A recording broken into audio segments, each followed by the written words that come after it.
রাবিয়াহ ইবনু কাব ছিলেন আল্লাহর রাসূল সাল্লাল্লাহু আলাইহি ওয়াসাল্লামের ছোট্ট সাহাবীদের একজন। আনাস ইবনু মালিক রাদিয়াল্লাহু আনহুর মতো তিনিও খুব ছোট বয়সে নবীজি সাল্লাল্লাহু আলাইহি ওয়াসাল্লামের খেদমতে থাকার সৌভাগ্য লাভ করেন। নবীজির ছোট ছোট কাজ, অজুর পানি এগিয়ে দেওয়া, মিসওয়াকটা হাতে দেওয়া, কাপড় এগিয়ে দেওয়া ইত্যাদি কাজ অফুরান আনন্দ নিয়ে করতেন ছোট্ট রাবিয়াহ ইবনু কাব রাদিয়াল্লাহু আনহু। একদিন নবীজির মনে হলো যে রাবিয়াহকে কিছু একটা উপহার দেওয়া দরকার। ছোট মানুষ, কিছু একটা উপহার পেলে অসম্ভব খুশি হবে নিশ্চয়ই, কিন্তু কি দেওয়া যায়? নবীজি নিজে থেকে কিছু ঠিক না করে রাবিয়াহ ইবনু কাব রাদিয়াল্লাহু আনহুকে ডেকে বললেন, রাবিয়াহ, আমার কাছে কিছু চাও তো। আল্লাহর রাসূল সাল্লাল্লাহু আলাইহি ওয়াসাল্লামের কাছে কিছু চাইবার সুযোগ, সুবহানাল্লাহ। কিন্তু কি চাইবেন রাবিয়াহ, ভাবুন তো। আল্লাহর নবী যদি আপনাকে বলেন কিছু চাও তো বাছা আমার কাছে, কিরকম হতভম্ব হয়ে পড়বেন আপনি, তাই না? রাবিয়াহ ইবনু কাব রাদিয়াল্লাহু আনহু কি সেদিন হতভম্ব হয়ে যাননি? একটু দ্বিধায় পড়ে যাননি এটা ভেবে যে কোন জিনিসটা চেয়ে নেওয়া যায় আল্লাহর রাসূল সাল্লাল্লাহু আলাইহি ওয়াসাল্লামের কাছ থেকে? যে জিনিস পেয়ে গেলে সব কিছু পাওয়া হয়ে যায়, যেটা অর্জনে জীবন ভরে ওঠে পূর্ণতায়, রাবিয়াহ ইবনু কাব রাদিয়াল্লাহু আনহু ঠিক সেই জিনিসটাই চেয়ে বসলেন। পয়সা কড়ি নয়, খ্যাতি কিংবা ক্ষমতাও নয়। রাবিয়াহ ইবনু কাব রাদিয়াল্লাহু আনহু বলেছেন, হে আল্লাহর রাসূল, জান্নাতে আমি আপনার সঙ্গে থাকতে চাই। শুধু জান্নাত পেলেই রাবিয়া ইবনু কাবের কিন্তু চলবে না, সেই জান্নাতে সর্বক্ষণের সঙ্গী হিসেবে তার চাই জগতের শ্রেষ্ঠ মানুষটাকেও। ভাবনা কত সুন্দর, কত সুন্দর বিস্তৃত। নবী সাল্লাল্লাহু আলাইহি সাল্লামের জন্য ভালোবাসা কত সুগভীর হলে সেই বয়সে ঠিক এমন একটা আবদার করে ফেলা যায়, ভাবুন। রাবিয়াহ ইবনু কাবের এমন আবদার শুনে নবীজি সাল্লাল্লাহু আলাইহি সাল্লাম বললেন, আর কিছু?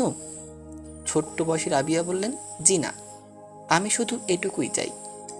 রাবিয়ার আবদারে নবীজি হ্যাঁ বলতে পারতেন, অনায়াসে বলতে পারতেন, ঠিক আছে, যা চেয়েছো তাই পাবে। কিন্তু তিনি রাবিয়াহ ইবনু কাব রাদিয়াল্লাহু আনহুকে সেরকম কিছুই বলেননি। তার আবদারের বিপরীতে সেদিন নবীজি সাল্লাল্লাহু আলাইহি সাল্লাম বললেন, তাহলে বেশি বেশি সিজদা দিয়ে আমাকে তোমার আবদার পূরণে সহায়তা করো। এই হাদিসের বর্ণনাকারী সাহাবী আরও বাড়তি একটা কথা জুড়ে দিয়েছিলেন হাদিসটার সাথে।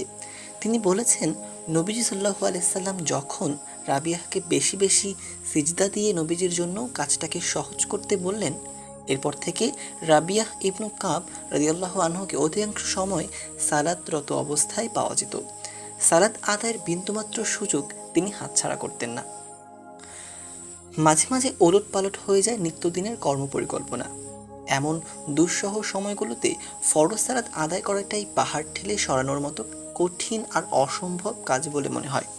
কোনো রকমের ফরজটা পড়লেও আগে পরের সুন্নত আর নফল সালাতগুলো আদায়ের কথা মাথাতেও আসে না। শুধু তাই নয়, কেবল অলসতা আর অনীহার কারণেও আমরা অনেক সময় সুন্নাহ আর নফল সালাতকে অবহেলা করি। হাতে অফুরান সময়, হয়তো সালাতের পরে লম্বা সময় কাটবে সোশ্যাল মিডিয়া স্ক্রলিং অথবা অহেতুক আড্ডা কিংবা টিভি দেখে। অনর্থক এই কাজগুলোর জন্য আমরা ফরজটুকু পড়ে দ্রুত মসজিদ থেকে বেরিয়ে যাই অথবা গুটিয়ে রাখি সালাতের জন্য বিছানো যায় নামাজ। বাড়তি 2 বা 4 রাকাত সুন্নাত আর নফল সালাত আদায় করতে আমাদের হয়তো খরচ হতো সাকুল্যে 8 থেকে 10 মিনিট। মসজিদ থেকে বের হয়ে আমরা ঘন্টার পর ঘন্টা অহেতুক আড্ডাবাজি করতে পারি। সোশ্যাল মিডিয়া স্ক্রলিং করে চোখের পলকে পার করে দিতে পারি অনেকটা সময়। কিন্তু কয়েকটা বাড়তি সিজদা, সেই 2 বা 4 রাকাত সালাত আমরা পড়তে পারি না। সেই কাজে আমাদের রাত যে অনীহা। জান্নাতে যাওয়া এবং নবীজি সাল্লাল্লাহু আলাইহি সাল্লামের প্রতিবেশী হওয়া কি অসাধারণ একটা ব্যাপার। চিন্তা করুন তো, কত সুন্দর আর সুচিন্তিত ভাবনা ছিল রাবিয়াহ ইবনু কাব রাদিয়াল্লাহু আনহুর। আমাদের হৃদয়েও কি তার মতো তৃষ্ণা নেই নবীজি সাল্লাল্লাহু আলাইহি সাল্লামকে জান্নাতের সর্বক্ষণের সঙ্গী হিসাবে পাওয়ার? নবীজির সঙ্গ পেলে তা দেখা মিলে যায় আবু বকর, ওমর, উসমান, আলী, তালহা, আব্বাস, হামজা, সালমান আল ফার্সি সহ অসংখ্য সাহাবীরও রাদিয়াল্লাহু আনহুম। সেই সাক্ষাৎ যে কি অসাধারণ হয়ে উঠবে তা আপনি কল্পনাতেও আঁকতে পারবেন না। সকলের মধ্যমণি হয়ে বসে আছেন প্রিয়তম রাসূল সাল্লাল্লাহু আলাইহি ওয়াসাল্লাম। খুব নিকটে আবু বকর রাদিয়াল্লাহু আনহু আর ওমর রাদিয়াল্লাহু আনহু, উসমান রাদিয়াল্লাহু আনহু এবং আলী রাদিয়াল্লাহু আনহু খুব দূরে নয়। আরও আছেন অসংখ্য অগণিত সালিহিন বান্দা। তাদের সেই জামায়াতে শামিল আছেন আপনি। কি পরম সৌভাগ্যের কথা! এই জামায়াতের লোভিত করেছিলেন সেদিন রাবিয়াহ ইবনু কাব রাদিয়াল্লাহু আনহু। এমন লোভ সংবরণ করা তো সহজ কাজ নয়। জান্নাত পিয়াসী এবং নবীজির সঙ্গ প্রত্যাশী এমন কোনো আল্লাহর বান্দা কি এই লোভ থেকে নিজেকে নিবৃত্ত করতে পারে? আমি জানি প্রতিটি বিশ্বাসী হৃদয়ে পরম আকাঙ্ক্ষা এটা, জান্নাত লাভ এবং নবীজির সঙ্গী হওয়া। ঠিক রাবিয়াহ ইবনু কাব রাদিয়াল্লাহু আনহুর মতন। সাহাবী রাবিয়ার জন্য যে পথ বাতলে দিয়েছিলেন নবীজি সাল্লাল্লাহু আলাইহি ওয়াসাল্লাম, ঠিক একই পথ আমাদের জন্য খোলা আছে। আমরা যারা হৃদয় জুড়ে জান্নাত লাভের স্বপ্ন চাষ করে চলছি, যাদের প্রার্থনা জুড়ে থাকে নবীজির সঙ্গ আর সুপারিশ লাভের সুতীব্র বাসনা, তাদের ভাবনাতে গেঁথে নিতে হবে রাবিয়াহ রাদিয়াল্লাহু আনহুকে বলা নবীজি সাল্লাল্লাহু আলাইহি সাল্লামের সেই পরামর্শ, বেশি বেশি সিজদা দিয়ে আমাকে সহায়তা করো। বেশি বেশি সিজদা দেওয়া মানে হলো বেশি বেশি সালাত আদায় করা। যত বেশি সালাত তত বেশি সিজদা। সালাত আদায়ের কোনো সুযোগ আমরা কখনো হেলায় হারাবো না। সর্বদা চিন্তায় রাখবো কিভাবে কাঁচ গুছিয়ে আনলে 2 রাকাত সালাত বেশি পড়া যাবে। আজানের কতখানি আগে উজু সেরে নিলে পড়ে ফেলা যাবে 2 রাকাত তাহিয়াতুল উজুর সালাত। মসজিদে কত সময় আগে পৌঁছলে আদায় করা যাবে 2 রাকাত দুখুলুল মসজিদের সালাত।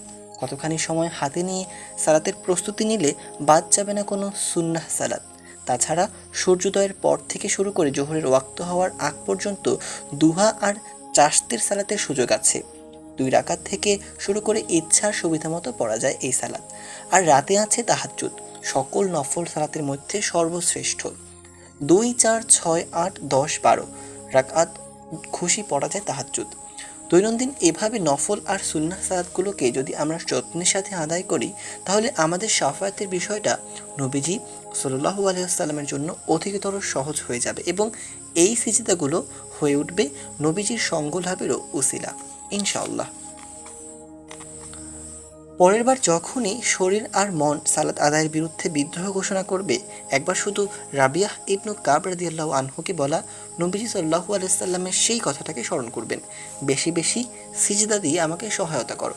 একবার শুধু জান্নাতের সেই মনোরম আড্ডাটায় কথা ভাববেন, যেখানে আছেন নবীজি সাল্লাল্লাহু আলাইহি ওয়াসাল্লাম, আবু বকর, ওমর, উসমান, আলী, হামজা, আবু হুরায়রা সহ অনেক অনেক সাহাবী রাদিয়াল্লাহু আনহুম।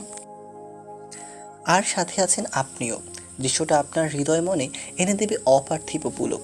খানিক আগে যে অলসতা আপনাকে জায়নামাজে দাঁড়াতে দিচ্ছিল না, আপনি সবিষয়ে খেয়াল করবেন সেই অলসতার লেশমাত্র আর আপনার মাঝে নেই। রাবিয়াহ ইবনু কাব রাদিয়াল্লাহু আনহু ঠিক ঠিক নবীজি সাল্লাল্লাহু আলাইহি সাল্লামকে সহায়তা করেছেন। যখনই সময় আর সুযোগ পেয়েছেন তিনি দাঁড়িয়ে গিয়েছেন জায়নামাজে। আমরা হয়ে উঠতে পারি রাবিয়াহ ইবনু কাবের মতো, বাড়তি দুটো সিজদা দেওয়ার সুযোগ পেলে আমরা কোনো কিছুর বিনিময়ে সেটা হারাবো না। সেই সুযোগটাকে আমরা বিক্রি করে দেব না ফেসবুক স্ক্রলিং, অহেতুক আড্ডা অথবা টিভি দেখার বিনিময়ে।